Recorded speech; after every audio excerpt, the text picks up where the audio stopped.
안녕하십니까. 유종환 TV의 유종환입니다. 오늘은 그 시사저널 2에 지난 4월 28일 유기련 기자님이 게재하신 기사를 가지고 해설을 하도록 하겠습니다. 5월달 들어서도 많은 어떤 뭐라 그러죠? 하여튼 요즘은 우리가 말하는 뭐 그런 발행하는 신문사 말고 인터넷 베이스의 어떤 그런 신문이라 그럴까요? 거기에서 이제 기사가 많이 나오는데 되게 이제 비슷합니다. 그래서 제가 요 기사 해설을 하고자 하고 나서도 이제 그 기사들을 보니까 기본적인 논조는 좀 비슷해요. 제가 이제 예전에 제 이제 그 동영상을 예전에 보신 분들 상당히 이제 계리 중심 기술적인 것들을 했지만은 그때 이제 1사분기, 2사분기 지나면서 아마 거의 아마겟돈이 올 거다. 이런 말씀을 드렸는데, 이제 징조가 이제 점점 보이는 것 같아요. 큰 제목으로 너무 많이 잡았나. 그러니까 DB 손보, 미래 이익, 보험 계약 마진, 감소 전망. 이렇게 이제 큰 제목으로 있고요. 부제목으로 CSM 업계 2위. 이제 DB 손보 얘기죠. 손해율 가정치 대폭 낮춘 영향. 당국, 뭐 금융감독원이겠죠. 손해율 가정 기준 마련, CSM 규모 조정될 듯. 이 기자분들이 제가 알기로는 뭐 보험 전문 기자라기보다는 이제 경제 관련된 보험만이 아니라 이제 뭐 여러 가지 다른 경제적인 기사들도 이제 다루는 걸로 알고 있습니다. 이쪽 이제 보험 쪽의 기사, 특히 이제 알파 17 관련해서는 뭐 보험업계 뭐 수십 년 종사하신 분들도 잘 지금 모르는 내용들이 많기 때문에 제가 이제 이 부분에 대해서는 조금 이제 해설을 해드리려고 하는 겁니다. 이제 CSM이 아무래도 이제 그 기준서에 어떤 measurement 측정 과정에서 보험 계약이죠. 뭐 부채가 됐던 자산이 됐던 하여튼 보험 계약 측정에 관련된 부분에 있어서 가장 관심이 많겠죠. 특히 이제 이익 가는 계약 그룹, 그죠? 손실 가는 계약 그룹이 아니고 이런 경우에 이제 계약의 경계까지 내지는 이제 미래보험 서비스 제공 기간까지 우리 현재 기준으로 봤을 때 예상되는 어떤 이익 규모 그렇기 때문에 음, 그 부분이 상당히 이제 딱 화두로 올라섰고 게다가 뭐 한 2년 전서부터 CSM이 엄청나게 이제 크게 나오니까 처음에 이제 놀라다가 옆에 눈치를 보니까 비슷해. 그러면서 이제 2년 지나왔고 지금 이제 시행 시점에서 뭐 작년까지도 뭐 그런 분위기였는데 이제 시행 시점에서 이제 이런 기사가 나오는 거죠. 감소 전망, 가정치 대폭 낮춰서 예전에 측정을 하다 보니 CSM이 이제 이렇게 커졌다. 그리고 이제 너무나 이제 업계마다 다르니까 당국이 손해율 가정 기준을 마련한다. 손해율.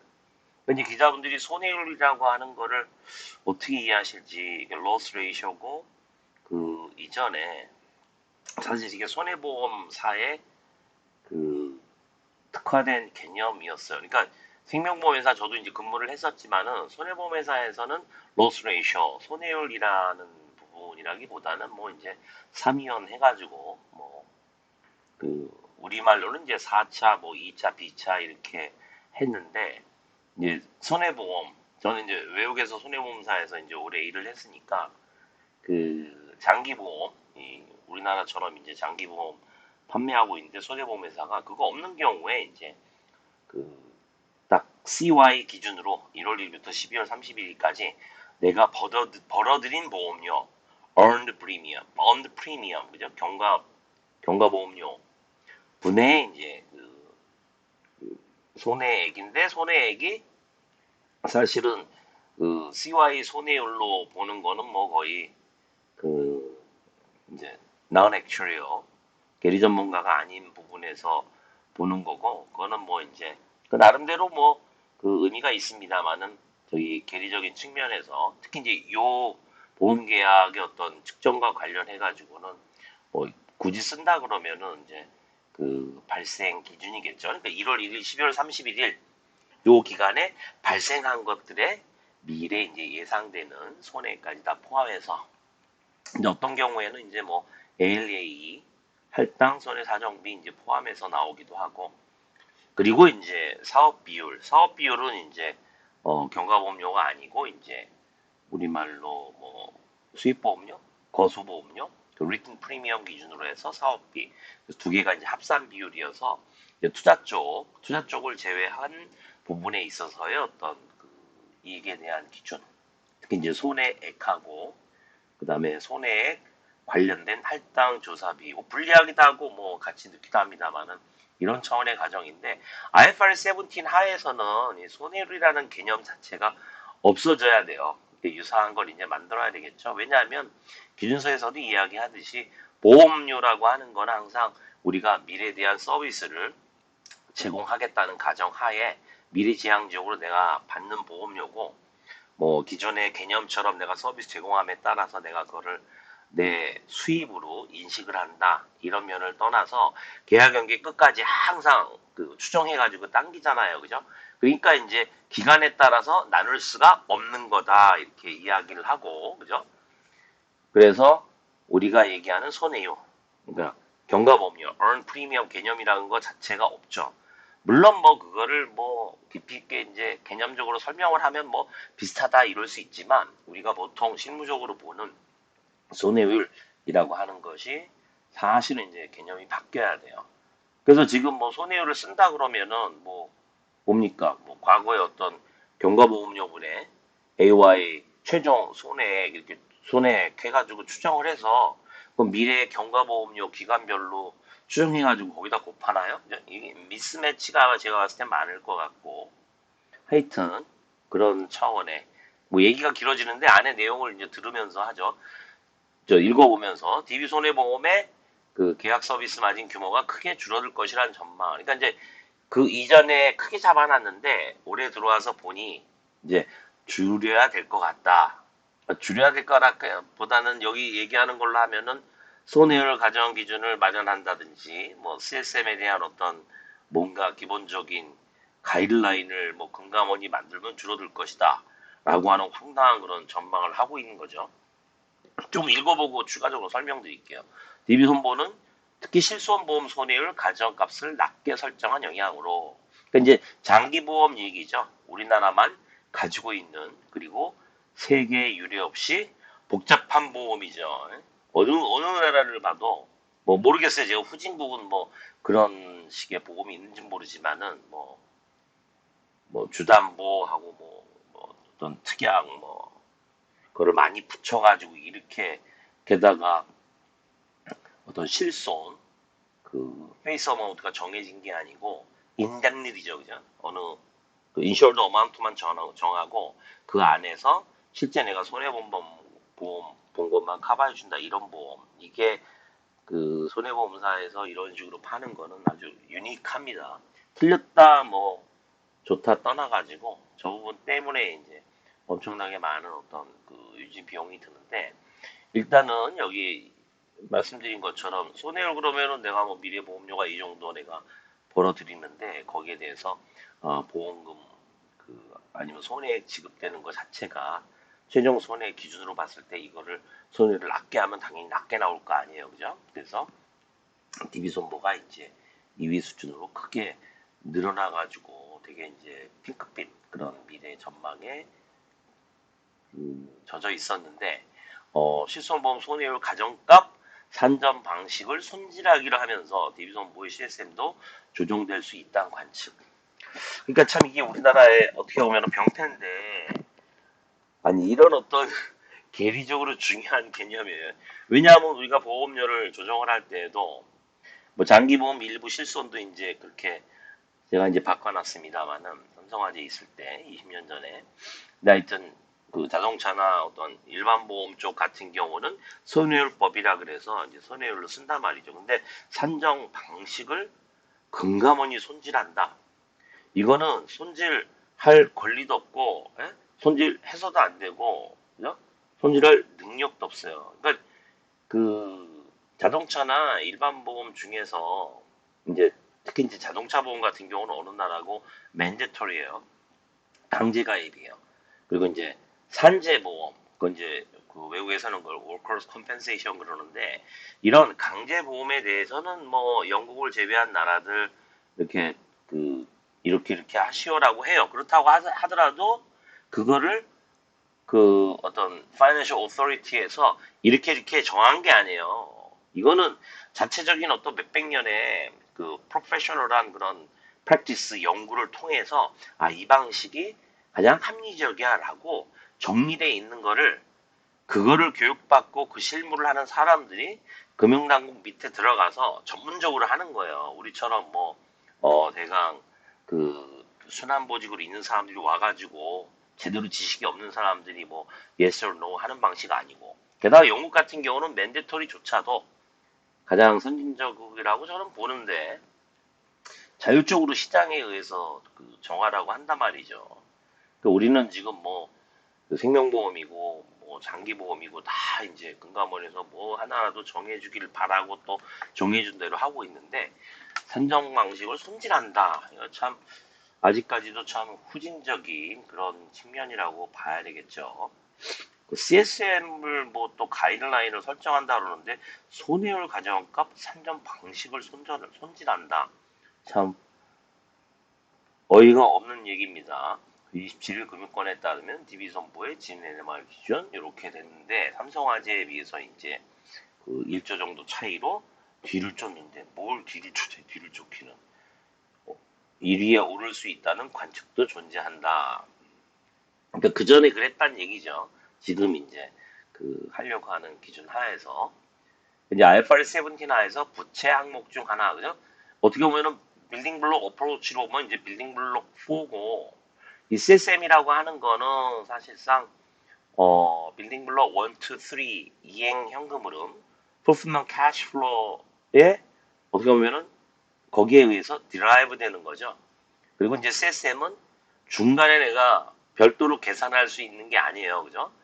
물론 지금 이제 뭐 그 이전을 트랜지션을 이미 했습니다만은 그 기준서에 따르면 최초 인식 시점에 CSM은 빌딩 블록 1, 2, 3를 합했을 때 그게 넷 인플로우가 나면 그 금액만큼이 최초 CSM으로 잡히는 거고 저 보호기간 뭐고 상관없어요.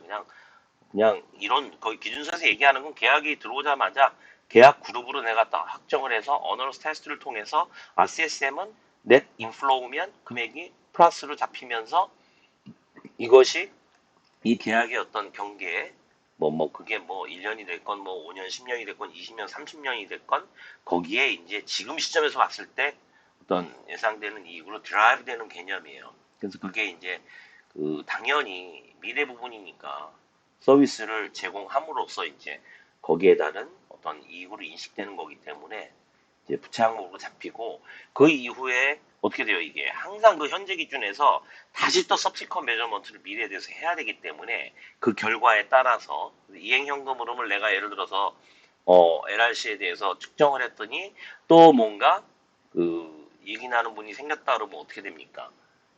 근데 그거 자체가 내가 최초에 했던 거하고 똑같은 현금 흐름 관련된 가정을 통해서 했다 그러면 안 늘어나겠죠. 그죠? 그러면 그냥 지나간 기간에 대해서 내가 이익으로 인식을 하고 그대로 되겠지만 만약에 미래 남아있는 리메이닝 서비스 기간에 대해서 만약에 현재 기준으로 가정을 바꿨을 때 그 부분이 만약에 예전에 했던 거와 차이가 나서 넷 인플로우가 되면 CSM에 애드를 해주는 거예요.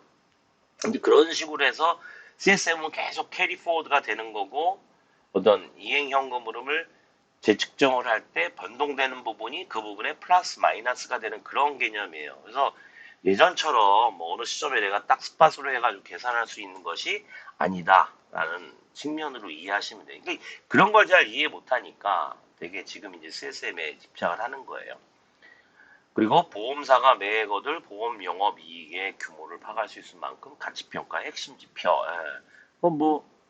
그 정도는 이해할 수 있어요. 그럼 뭐, 미래 서비스 제공함으로써 이익으로 되는 위험 조정. RA도 그럼 플러스해서 넣죠, 왜? 그러니까 빌딩 블록 3하고 4를 같이 해서 해야 되겠죠? 그리고 그것도 마찬가지로 최초의 RA가 있고 배분을 해줘야 돼요. 다들 이제 CSM 배분만 생각하는데 RA 배분해주고 그 다음에 기간이 그 다음 보호기간까지 지나고 나면 RA도 이익으로 전환돼요. 그럼 CSM하고 똑같이 봐야 되겠죠. 근데 이제 두 개의 데피니션이 다르죠. CSM은 드라이브가 되지만 RA는 확률론적인 그런 굉장히 기술적으로 제일 어려운 기술적인 방식으로 재측정을 해야 돼요. 그래서 그 부분에 어떤 가정 변동에 따라서 차이가 생기면 이행현금으로 영향을 미치고 또 그것만큼이 또 CSM의 플러스 마이너스가 되는 거죠. 그것까지 사실은 넣어야 돼요. 그러면 지금 뭐, 우리가 CSM이 뭐 11조네, 뭐 6조네, 8조네 그러면 RA까지 넣어가지고, 우리 회사는 이 정도의 어떤 미래의 이익을 얻게 될 수 있다. 이렇게 볼 수도 있겠죠. 그리고 일정 비율을 차감의 그 규모만큼 이익으로 인식을 한다. 그리고 이제 그게 컸던 거는 손해율 과정을 지나치게 낮게 잡았다. 이게 이제 생명보험을 보면은 되게 발생률 기준으로 하잖아. 뭐 사망률이니 뭐 생존율이니 그래서 뭐 모텔러티 뭐 그다음에 이제 랑제버티 뭐 아니면 다른 율들 모비리티 뭐를 우리나라처럼 이렇게 보험의 그 담보가 장기 쪽에 많은 나라가 없는데 뭐 하다못해 뭐 학교 폭력 배상 별게 다 있어요. 그죠? 그리고 이제 자동차 보험 쪽에서 뭐 커버 안 해주는 면책 조항인 거를 또 장기 보험에서 하고 이런 식으로 이제 하는 나라가 없는데 하여간에 독창적이고 그게 이제 효자 상품으로서 이익을 많이 내는데 그 각각에 대해서 다 발생률이 있어요. 발생률이 있으면서 이제 그거를 관리하고 막 이렇게 되는데 이제 아까 말씀드렸다시피 이제 그런 거를 하기 힘든 이런 어떤 뭐 자동차 보험의 뭐 발생률이 있으니까 따로 프리퀀시라고 하는 거는 우리가 이제 결과를 가지고 따로 내는 거지. 지금 이제 생명이나 장기 보험처럼 이렇게 뭐 모텔러티 레이시나 뭐 하는 모비리티 뭐 하여튼 여러 가지 그런 발생률을 따로 이렇게 처음부터 가정하는 게 아니에요. 그러다 보니까 이제 손해율 가지고 할 거고 장기 중에서 이제 의료 실적 관련된 것들은 이제 손해율을 가지고 미래 현금 유출이 어떻게 될까라고 하는데 그거를 낮게 잡았다. 낮게 잡았다. 그러니까 이게 대리 어떤 기술적인 측면으로 보면은 이게 낮게 잡았다, 높게 잡았다. 이게 참 그냥 알아서 막 아비트리하게 임의적으로 한다는 얘기겠죠. 그렇게 낮게 잡음으로써 대규모가 보험계약 자산으로 인식한 것이다. 이렇게 이제 얘기를 하는 거죠. 게다가 이제 보험계약 자산이 2,534억 원으로 국내 보험사 가운데 가장 많은 금액이다. 제가 아주 신랄하게 말씀드리면 제 마음대로 한 거죠. 그럼 뭐 전혀 지금 여기 이제는 다들 파악을 하는 것 같아요. 그거는 자기네들이 막 거의 뭐 아주 모든 것들을 낙관적으로 해서 이렇게 했다. 꼭 손해율만이 아니고 뭐 사업 비율 이런 경우들도 이제 되게 낙관적으로 했겠죠. 예전에도 뭐 그런 게 없는 건 아닙니다만은 가장 투명하게 하고 과학적으로 만든 IFR 17 기준서를 이렇게 임의로 해석을 해서 예전보다도 훨씬 더 아주 그냥 자기 마음대로 하고 있는 거죠. 근데 이제 여기 기자분이 얘기하는 게 뭐 다른 분들 얘기를 들었는지 모르지만은 큰 금액으로 발생하긴 어려움. 그러니까 이런 말들도 이렇게 하시면 안 되고, 그러니까 제가 이제 다른 어떤 동영상에서 말씀드렸지만, 그냥 벤치마킹이라고 생각하시고, 이제 예를 들어서 뭐 캐나다나 호주, 뭐 뉴질랜드, 유럽 이런 쪽 같은 경우는 뭐 미국 US 캡도 마찬가지일 것 같은데 US 캡도 뭐 바꾼다고 합니다만은 아니 기본적으로 룰업 다운은 뭐냐면 아니 IFRS 17을 내가 도입해가지고 계획이 바뀌었는데 왜 엄청나게 달라집니까? 그건 기준서를 잘못 만든 거예요. 그러니까 무슨 금액이 뭐 큰 금액으로 나온다, 뭐 적게 나온다 이런 거보다는 IFRS 17 이전과 이후가 큰 차이가 나면 안 되는 거고 제가 이펙트 어널리시스에서 말씀드렸다시피 예를 들어서 보험계약 서비스 기간이 뭐 3년이다, 5년이다, 10년이다라고 하면 예전에는 너무 서비스도 제공하기 전에 초계다 이익으로 발생할 수밖에 없는 그런 어떤 회계 기준이었어요. 근데 알파 17에서는 no, 그러면 안 돼. 그건 너네 돈이 아니야. 계약자들 돈을 미리 받은 개념이야. 예?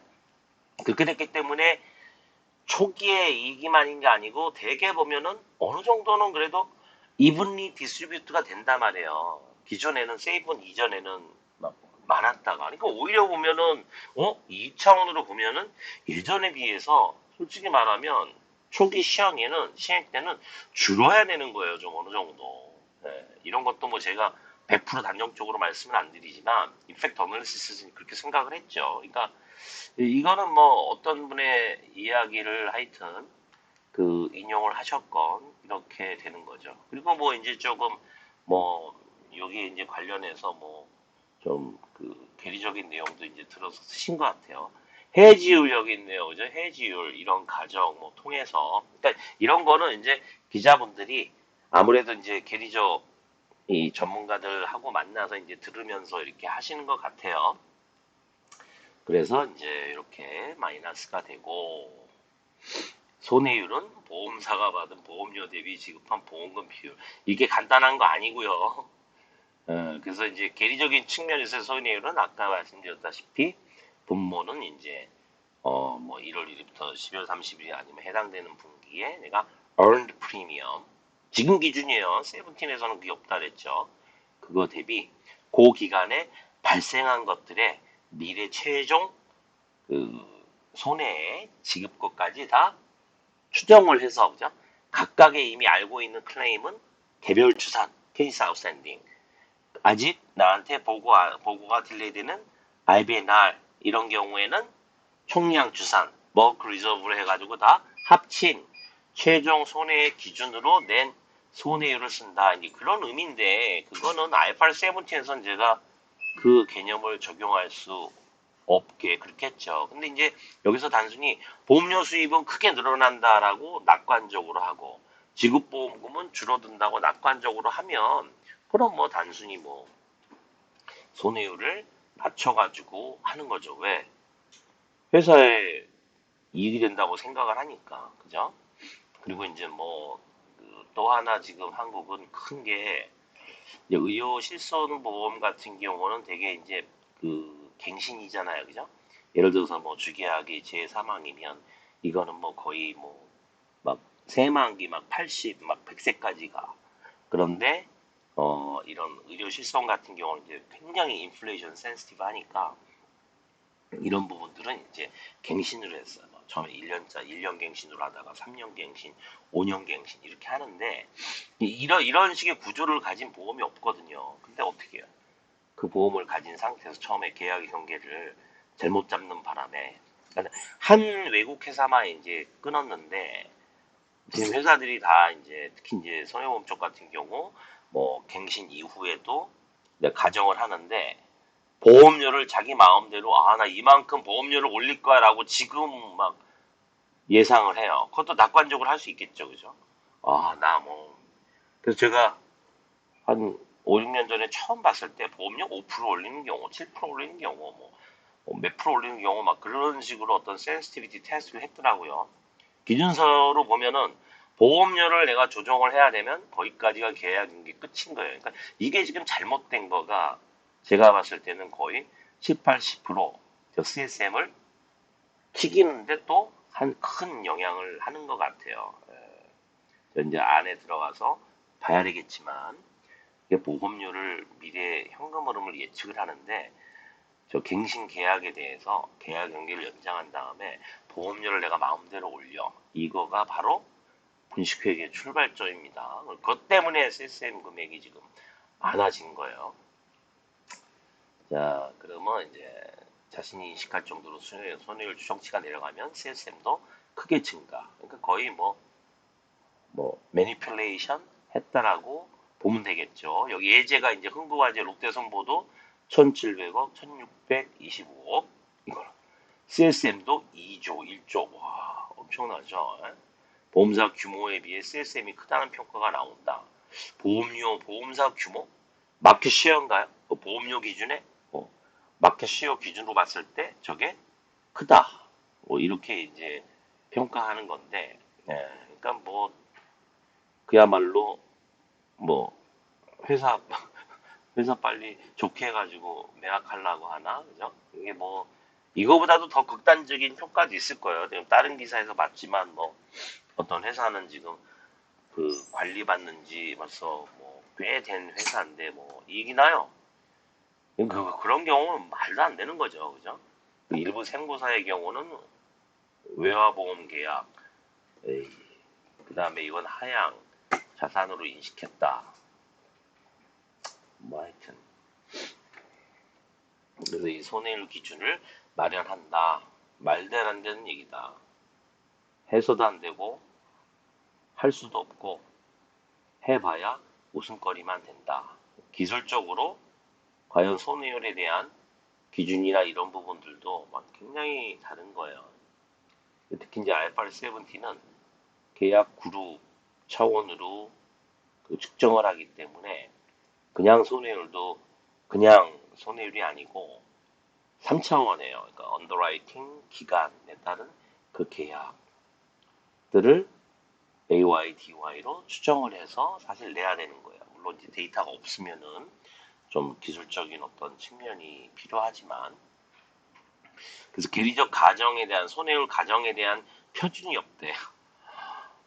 아니 IFRS 17은 예를 들어서 그 마켓 어썸션은 마켓 컨시스턴트하게 해야 돼. 예를 들어서 할인율 이거를 그 회사에 우리는 투자를 잘해서 투자에 대한 수익률, 그죠? 어떤 캐피털 게인이나 인터레스트 게인을 통해서 우리는 우리는 투자 수익률이 높으니까 우리는 할인율을 거기에 맞췄을 거야. 이거 안 된단 말이에요. 이거는 어떤 캐피털 마켓에서 결정되는 거기 때문에 마켓 컨시스턴트하게 해야 돼요. 근데 나머지 우리가 어떤 보험 사고가 나서 그거를 관리하고 뭐하고 근데 계약에 대한 언더라이팅도 하고 이거는 기준서의 기본 원칙은 엔티티 스페시픽이에요. 그 의미가 뭐냐면 그 기업마다 다르다라고 하는 거예요. 근데 왜 표준을 또 만들어요? 이게 이제 예전에 어떤 우리의 어떤 원시적인 어떤 관성 때문이에요. 딴 데서 제가 얘기했습니다만은 몸만 좀 불안하면 궁금한한테 마련해 달래. 예? 어떻게 마켓시어도 다르고 회사의 언더라이팅 능력도 다르고 예? 클레임을 핸들하는 능력도 다르고 경영진이 다른데 어떻게 회사가 이런 계리적인 가정에 대해서 다르게 할 수 있어요? 이건 엔티티 스페시픽 그 회사에 따라 다를 수밖에 없는 거예요. 그리고 자기네들 통계를 보고 해야 돼요. 그걸 갖다가 뭐 자기네 마음대로 조정할 수 있는 것도 아니고 그렇다 그래서 뭐 유리하게 했다. 이거는 참, 이 논조를, 이 기자분이 제가 이렇게 생각하는 건 아니라고 생각을 해요. 누군가 이제 그런 얘기를 해줬겠지.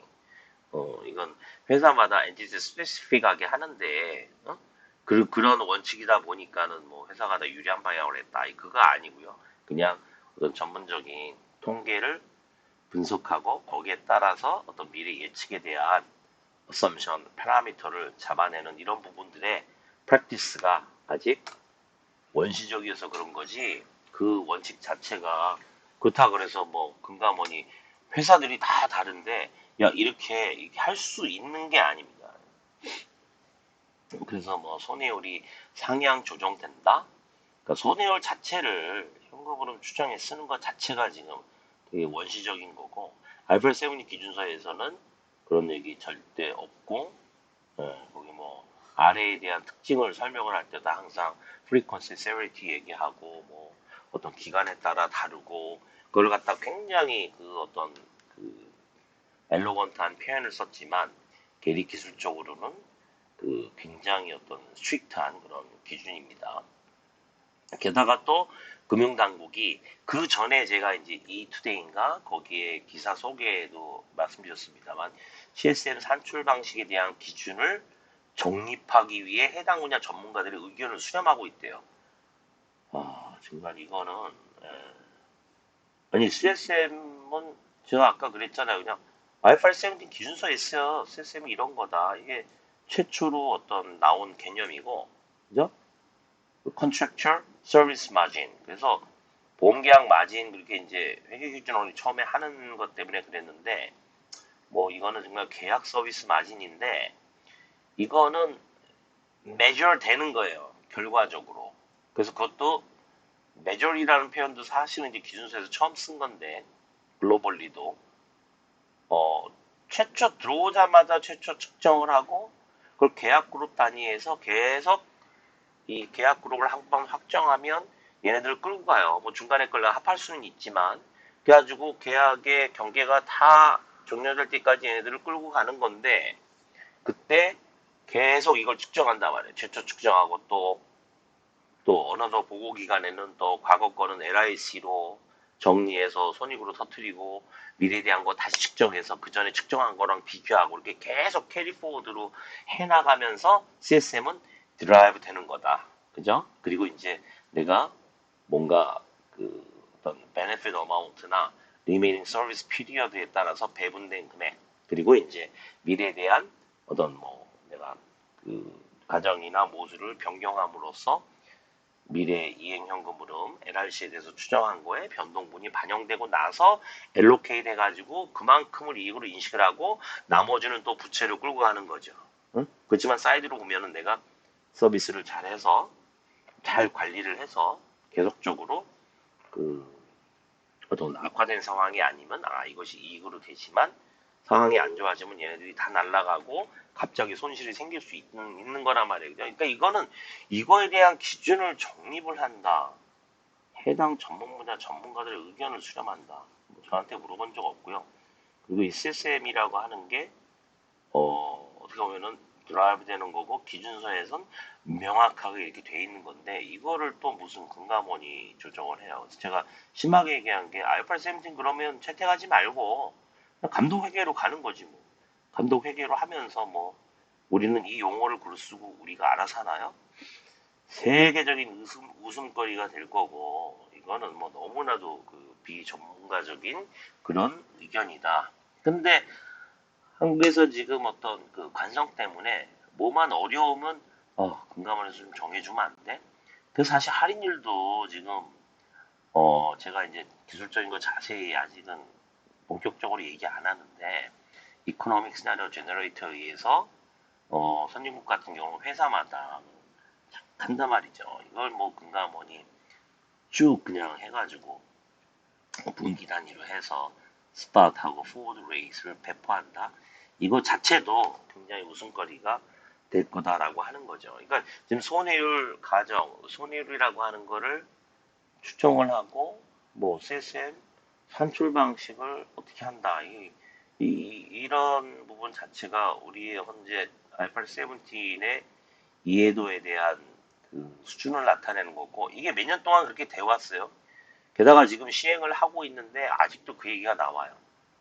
이게 참 그 아마겟돈의 시작일 수밖에 없는 거고 지금 뭐 회사들마다 이제 구축을 한 인력들이 있을 거고 또 구축한 인력이 계속 그를 메인테인 할 거고 근데 안에서는 일단 뭔가 뭐 계리적인 검증이 됐던 아니면은 뭐 회계적인 검증이 됐던 안에서 할 거고 그러면서 또 이제 외부의 어떤 계리법인을 통해서 계리적 검증을 받고자 이제 RFP가 막 나오기 시작하는데 그 내용을 보면 뭐 5, 6년 전부터의 분위기와 크게 달라진 게 없어서 아직도 정신을 못 차렸다. 이게 요런 내용들이 이제 그런 거예요. 그래서 이제 이렇게 짧게 돼 있는데 사실상 그 이후에 어떤 있던 계약 그 기사들 중에서도 뭐 이렇게 이제 얘기들이 좀 나온 게 있습니다. 그래서 여기에서 이제 그 분위기를 보면은 제가 이제 이게 알파 17는 사실 그 투명성, 비교 가능성, 그죠? 어떤 comparability하고 transparency를 강화하는 목적인데 이게 뭐 복잡하고 여러 가정이 있다 보니까 오히려 신뢰성이 지금 떨어져서 상당 기간 걸릴 것이다. 뭐 5년에서 10년 이상은 걸린다고 봅니다. 그리고 이제 회계법인들도 사실은 뭐 엄청나게 돈을 벌었죠. 그렇다고 하더라도 뭐 계리 어떤 기술적인 측면들은 되게 보면은 뭐 옆에 곁눈질 하면서 다른 회사가 어떻게 했나 이렇게 이제 쭉 구축을 해왔는데, 예, 아주 심하게 얘기하면은 잘 이해도 못하면서 이제 해온 부분들이 좀 많이 있고 그 여파가 지금 나타나는 거예요. 그래서 이제 빅4 회계법인은 뭐 엄청나게 수입이 발달했고 거기에 따라서 이제 그 일반 업계 계리 전문가들도 이제 빅4로 많이 옮겨갔는데 이제 앞으로도 이제 뭐 뭔가 검증을 한다 그러면서 이제 돈을 더 벌을 수가 있겠죠. 여기 이제 나온 것처럼 네? 뭐 엄청나게 이제 혜택을 많이 나왔 누렸는데 이제 아마겟돈이 이렇게 발생하고 나면 예? 그, 그 책임을 면하기 어려운데 뭐 어차피 책임지는 사람들은 뭐 회사를 나가거나 뭐 은퇴하거나 뭐 그런다고 하더라도 또 이제 어차피 존재해야 되는 거니까. 여기 이제 보면은 계리법인의 관계자한테 비유하자면 동굴 속에 있다가 밖에 나와서 보니 생김새가 예상과 달라 서로 놀라는 형국이다. 이제서야 그걸 느끼니까. 그리고 이제 또 보험사들도 각사가 발표하는 CSM을 보고 서로 의아해 하고 있는 판국이다. 이거 다른 기자분도 비슷하게 썼어요. 그러니까 서로 어리둥절하다 이거죠. 근데 이제 이게 그거를 구축을 했던 사람들 생각을 해보면은 뭐 지금 내가 그런 거 따지게 생겼냐 지금 정신 승리를 보고 우리 뭐 대강 업계가 비슷하게 했다 그러고 있는 상황인 거예요, 그죠? 기준서에서 얘기하는 원칙하고는 지금 어떻게 보면은 전혀 그 컴플라이 하지 않고 있는데, 근데 이제 결국은 이제 회계법인이 이거에 대한 어떤 검증을 해야 되는데, 그죠? 어떤 회계법인은 자기가 계리 전문가들을 뽑아가지고 할 거다. 근데 그 계리 전문가가 보험회사에 있는 사람들이 많을 거고, 뭐 이거는 뭐 똑같은 거죠. 뭐 똑같은 뭐 그런 인력들을 아무리 갖춰가지고 한다고 해서 이 검증이 되겠느냐. 지금 나온 어떤 그 RFP를 보거나 아니면 기존에 어떤 검증을 하겠다고 나오는 그런 계리법인들의 인력들을 저도 거의 이제 파악을 하고 있는데 그거를 할 수 있는 역량이 없다. 뭐 회계법인 책임지라 그래도 뭐 어떻게 하겠어요. 게다가 이제 킥스 얘기가 나오는데 이 두 가지 같이 하다 보니까 이제 이것도 회계법인으로 검증 받아야 된다라고 하는데 이제 계리 어떤 기술적인 검증은 이제 굉장히 어려운 거란 말이죠. 그러니까 이제 킥스까지 하고 저거까지 한다. 뭐 킥스는 뭐 금감원이 뭐 입맛대로 바꾸는 게 돼요. 그거는 뭐 될 수 있습니다. 거기서 정했다고 IFRS 17 하라 이러면은 뭐 우리가 외국 자본 들어오는 걸 막아버리고 우리끼리 하면서 짜고치는 고스톱으로 하면 되지만 지금은 상장사들 많은 경우 다 50% 이상 외국 자본 뭐 IB나 아니면 뭐 하여튼 다른 어떤 그큰 인베스터들이 있는데 그런 기준으로 봤을 때는 이제 말도 안 되는 거고요.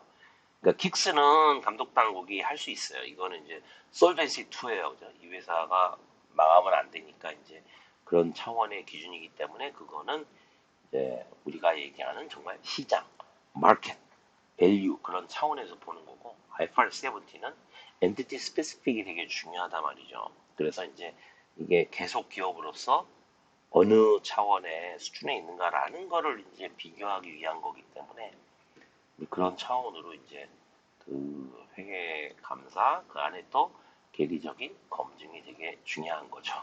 감독 당국도 검증이 어려운 이슈라 결국 회계법인의 검증 책임을 돌릴 것이다. 그건 뭐 라이센스 뺏을 거예요, 어떻게 할 거예요, 그죠? 이게 참 쉽지 않은 얘기고. 이제 다른 것도 제가 이제 다 이런 식으로 나온 거를 이렇게 그 기사로 하긴 그렇고 여기도 이제 마찬가지죠. 이제 첫 성적표 1분기 그 이제 비교 재무제표 나왔는데 CSM 산출 결과 놓고서는 이제 되게 의견이 이제 분분하다. 뭐 앞에서도 봤지만은 이제 뭐 작년 한 2년 전서부터 와 이거 우리 알파 세븐 때문에 너무 좋아지는 거 아니야 이랬다가 지금 이제 조금씩 분위기가 침잠해지고 이제 회사들이 제대로 했다고 하면 이제 그 experience adjustment 뭐 우리가 보통 예실차 이 부분에서 아마 이제 CSM으로 얼마만큼의 이익을 우리가 인식을 하려고 생각을 했는데 그 부분이 이제 뭐 작게는 몇백억에서 몇천억씩 따져나가는 거를 보실 거고, 그리고 이제 RA 관련돼서는 얼마만큼 이제 그거를 그 정교하게 잘 측정을 했는지 모르겠지만 그 부분에 대해서도 이제 상당 부분 이익으로 돌아올 수 있는 부분들이 이제 줄어들 수 있겠죠. 그런 부분들이 이제 여기 나와 있는 거고, 하여튼 1분기에 뭐 엄청나게 증가한 그런 회사들도 많이 있다. 예, 뭐 예제를 좀 들었고, 음, 뭐 일부는 이제 되게 소규모의 어떤 손실이 났다. 근데 그나마 이제 좀 어떻게 보면은 모르죠. 이게 워낙 이제 작은 회사라 그 얘기는 여기서도 이제 제가 처음 봤습니다만은, 그뭐 좀 따로 이거를 제가 뭐 지금 아까 PPT로 만들어서 하는 것처럼 이렇게 하기가 그런 게 내용들이 되게 좀 대동소이하더라고요. 이렇게 이제 계리적 가정을 여기서는 아예 그냥 잘못해. CSM을 과대, 과소 계상, 예실차, 예전과 실제 차이가 experience adjustment예요. 커져 재무제표 신뢰성이 저하될 수 있다. 그죠? 원래 이게 어떤 transparency, 투명성을 강화하기 위한 건데 이거는 오히려 이제 되게 클라우디하게 만드는 거죠.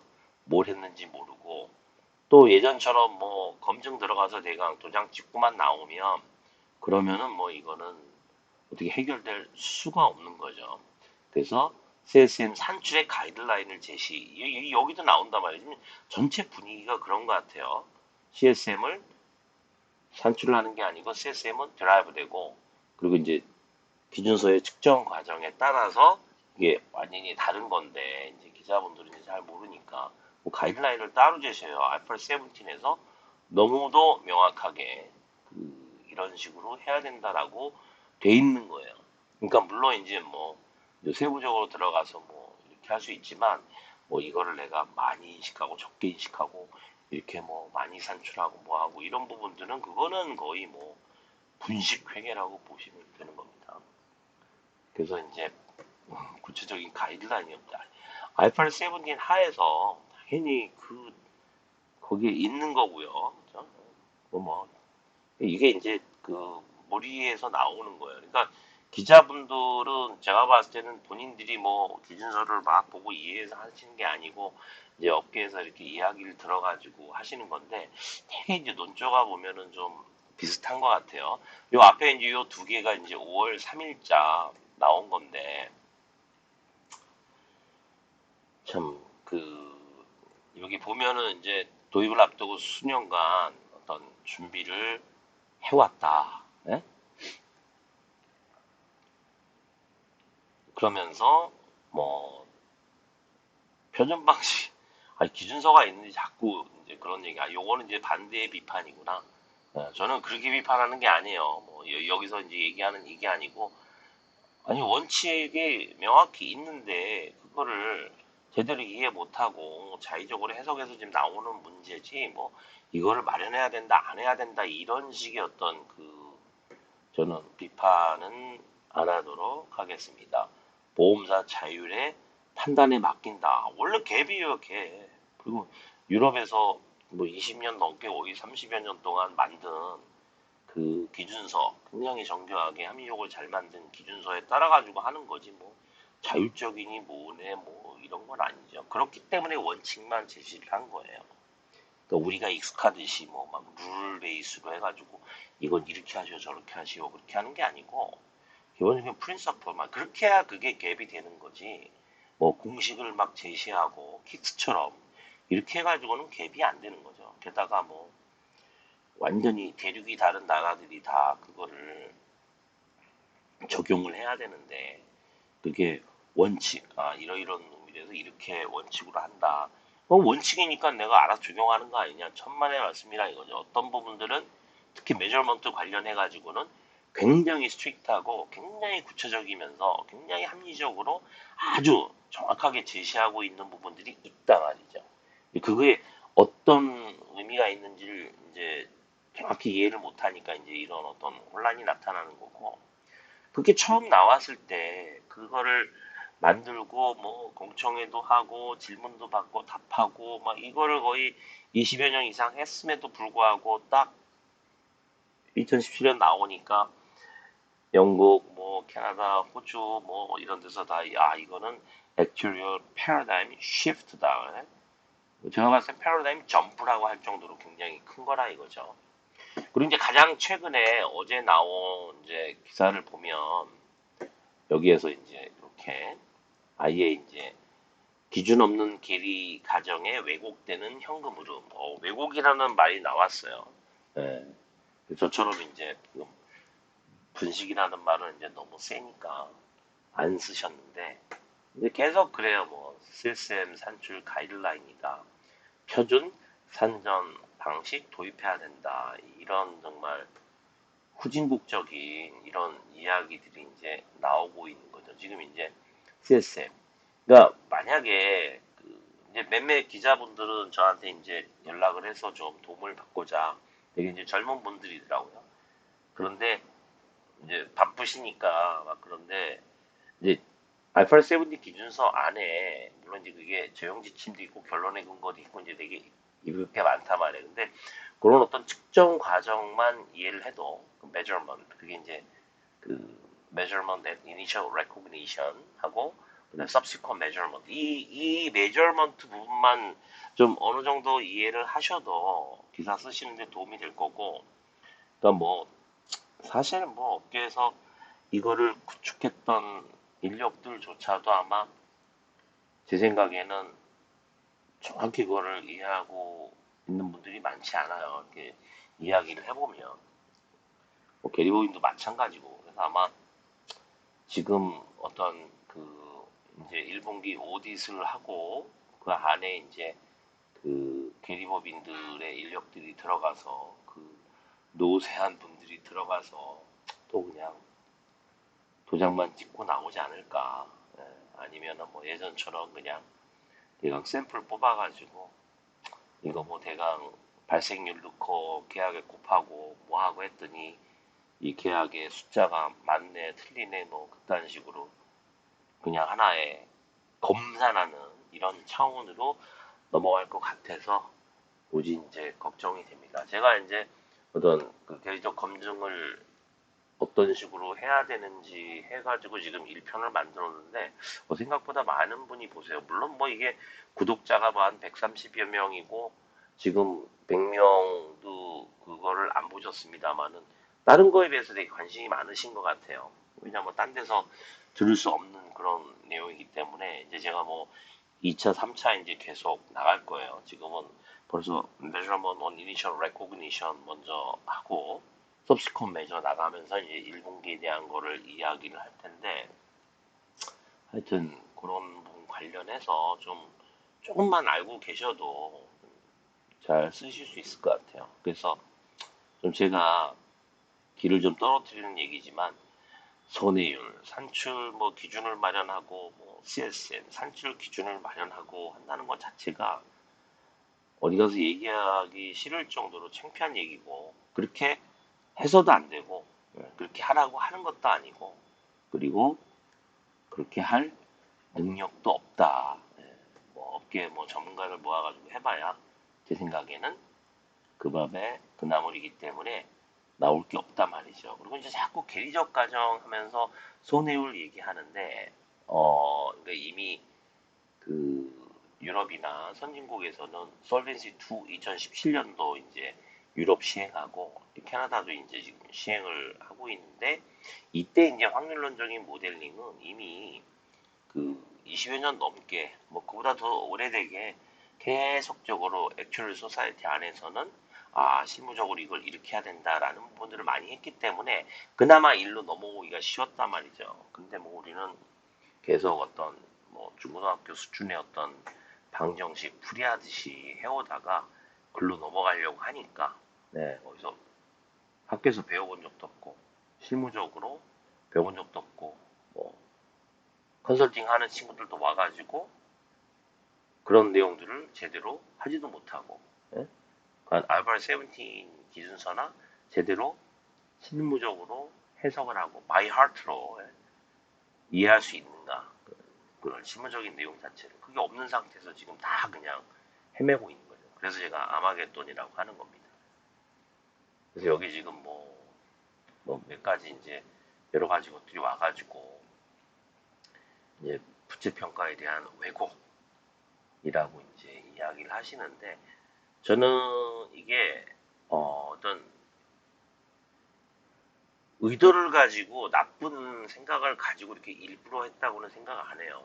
굉장히 이제 자기가 프로젝트를 맡아가지고 열심히 하고 근데 일단은 좀 어떤 프로젝트를 일으켜서 전문가라 그래서 이제 와가지고 이렇게 하고 논의를 하고 이제 이렇게 해가지고 쭉 해왔고 또 옆에 회사 이제 눈치 보면서 해왔는데 이거 자체가 이제 너무 시급하게 디스커션 없이 그죠?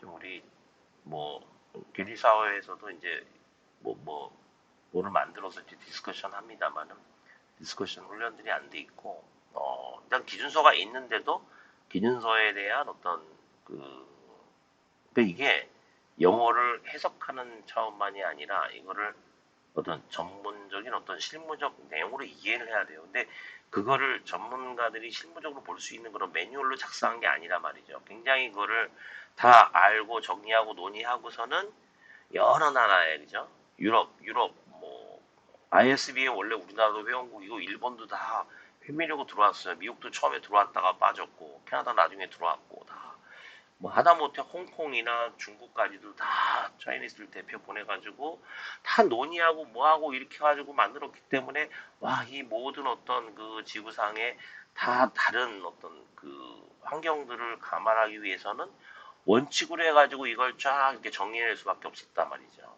그러니까 그게 그냥 갑자기 나타난 게 아니고 그런 어떤 그 솔벤시 2 모델링 관련된 것들의 어떤 그것도 일종의 측정이라고 보면은 쭉 그 과정들의 경험에 바탕을 하면서도 여러 jurisdiction 나라 주마다 다르고 하여튼 여러 가지 것들을 감안을 해서 다 그걸 원칙으로 녹여내야 되니까 그래서 오래 걸린 거거든요.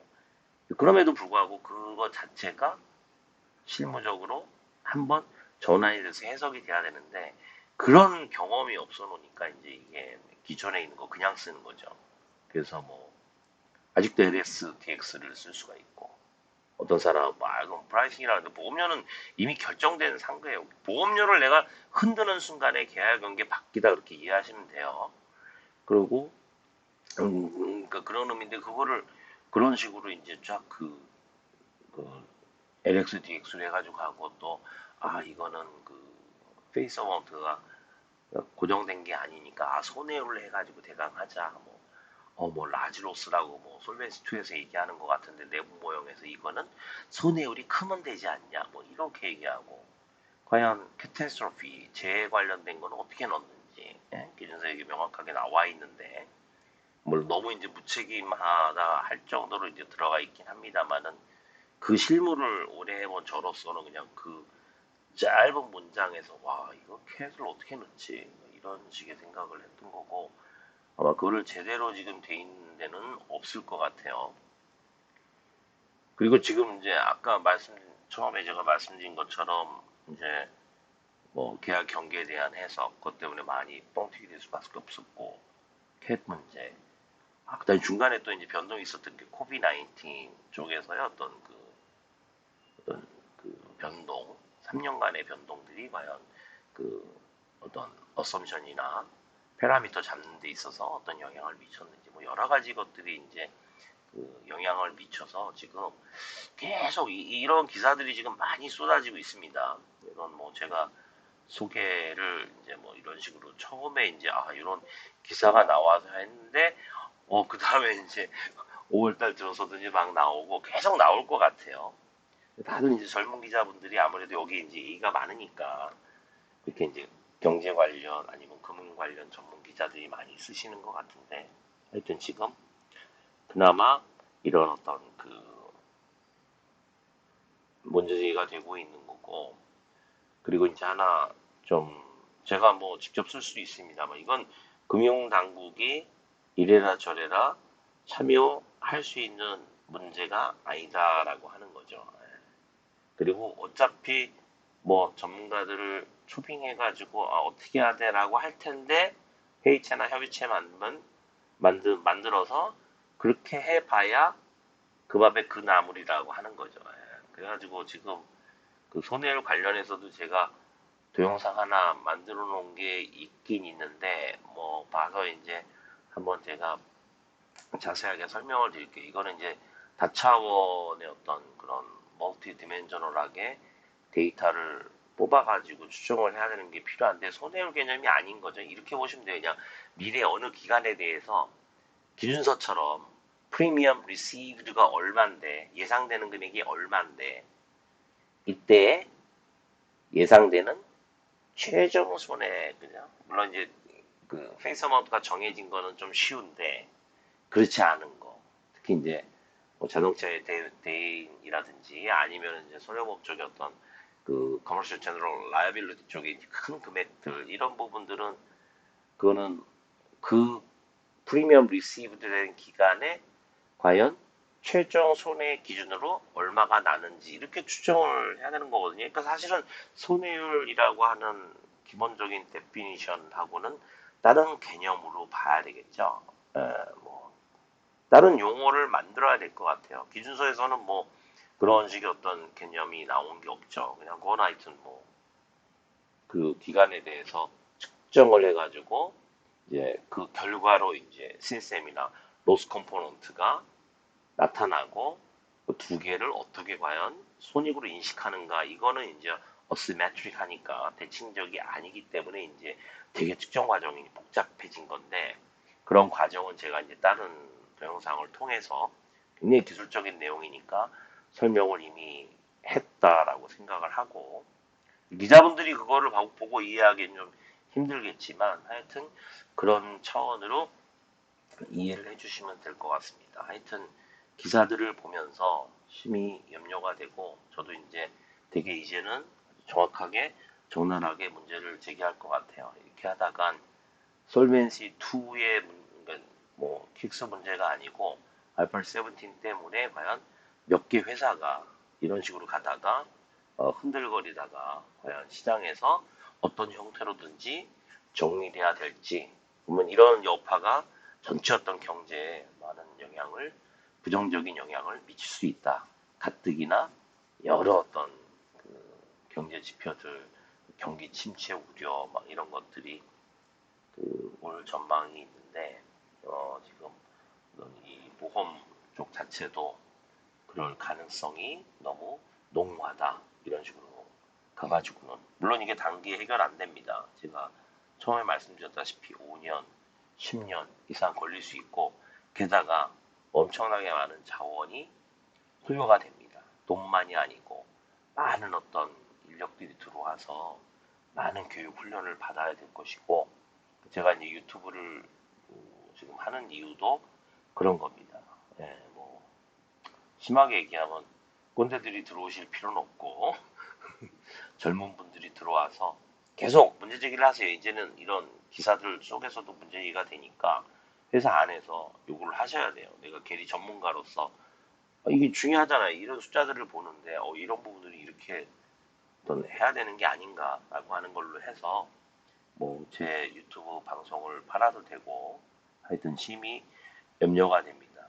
그래서 하여튼 뭐요 이 기사 제가 이거 말고도 세 개를 소개시켜 드렸는데 이것처럼 이제 각각 또 그렇게 할 필요는 없을 것 같아요. 되게 이제는 비슷해요. 그러니까 보니까 이제 기자분들끼리도 이제 다른 거 보면서도 좀 예? 도움을 받는 것 같고 뭐 어딘지 자기가 알고 있는 그런 소스 그런 분들한테 이제 물어보겠죠. 비슷하게 이제 이야기들이 나오는 것 같고 이제는 제가 1편 그 대리적 그 검증 관련돼 만든 거 이제 2편, 3편 해가지고 쭉 좀 나가도록 그렇게 하도록 하겠습니다.